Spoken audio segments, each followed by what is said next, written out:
Hello to everyone. Now let's we continue our chapter growing plants from root, stem and leaf. Some plants which do not produce seeds grow from their body parts such as stem, root and leaf. This is known as vegetative propagation. ये हमने पहले भी पढ़ा था कि जब plant अपने stem से, जैसे हमने रोज़ का एग्जांपल दिया, अपनी रूट से, अपने लीव से, मतलब पत्ते से ही प्लांट दे दे, इस तरीके की जो नए प्लांट बनने की प्रोसेस होती है उसको कहा जाता है वेजिटेटिव प्रोपोगेशन। अब इसको थोड़ा और खोल के समझते हैं। बाय रूट्स, अब रूट से कैसे पैदा होते हैं? Root of carrot, sweet potato, dahlia and turnip can grow into new plant. जैसे मान लीजिए घर में गाजर रखी है, आपने क्या करा, उस गाजर को ज़मीन पर लगा दिया, ठीक है।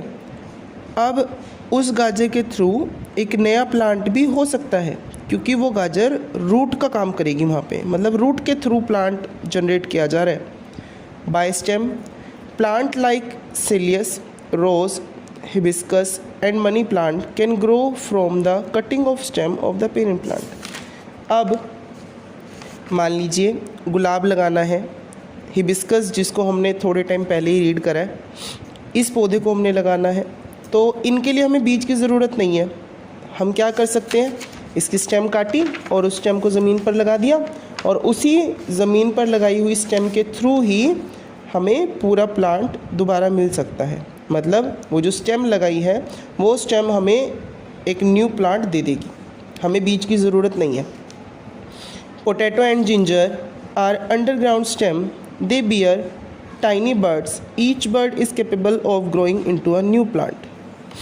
अब जैसे अदरक हो गए, आलू हो गए, आपने देखा होगा अदरक और आलू में कई बार छोटे छोटे ग्रीन कलर की रूट्स निकली होती हैं, जिन्हें बड्स कहा जाता है। तो अगर हम उस तरीके के आलू या फिर अदरक को ज़मीन में लगा देते हैं तो उसके थ्रू हमारे पास पूरा आलू या फिर अदरक का प्लांट जनरेट हो जाएगा। तो ये हमें किससे मिला? बड्स के थ्रू मिला। बाय लीव, अब पत्तों से कैसे होगा? The leaves of certain plant such as those of bryophyllum produce buds on their margins. These buds grow into new plants when the leaves are placed in the moist soil. अब क्या होता है, कुछ प्लांट्स ऐसे होते हैं जिनके पत्तों पर ही न्यू प्लांट आ जाता है, जैसे ब्रोफिलम। ये क्या करेगा, ये अपने लीव के ऊपर ही नए नए बर्ड्स पैदा कर देगा, जो ज़मीन पर लगाने में हमें न्यू प्लांट दे देंगे। मतलब अगर हमें प्लांट उगाना है तो ज़रूरी नहीं है कि हमें सीड के थ्रू ही प्लांट लेना पड़ेगा। कहने का मीन्स क्या है, कुछ प्लांट्स ऐसे होते हैं जो हमें स्टेम के थ्रू भी पूरा न्यू प्लांट दे सकते हैं। कुछ प्लांट्स ऐसे होते हैं जो डायरेक्ट रूट्स के थ्रू भी हमें न्यू प्लांट्स दे सकते हैं, और कुछ प्लांट्स तो ऐसे हैं जिनके लीव्स भी हमें न्यू प्लांट देते हैं। फॉर एग्जांपल, मान लीजिए आप लोगों ने देखा होगा पीपल का पेड़। पीपल के पेड़ का कभी बीज तो नहीं होता ना, क्योंकि उसमें कभी फ्रूट तो है ही नहीं। फ्रूट होगा तो ही तो सीड होगा ना। तो जो पीपल का पेड़ है वो अपने आप ही उग जाता है। क्यों? क्योंकि वो डायरेक्ट हमें स्पोर्स से मिल रहा है।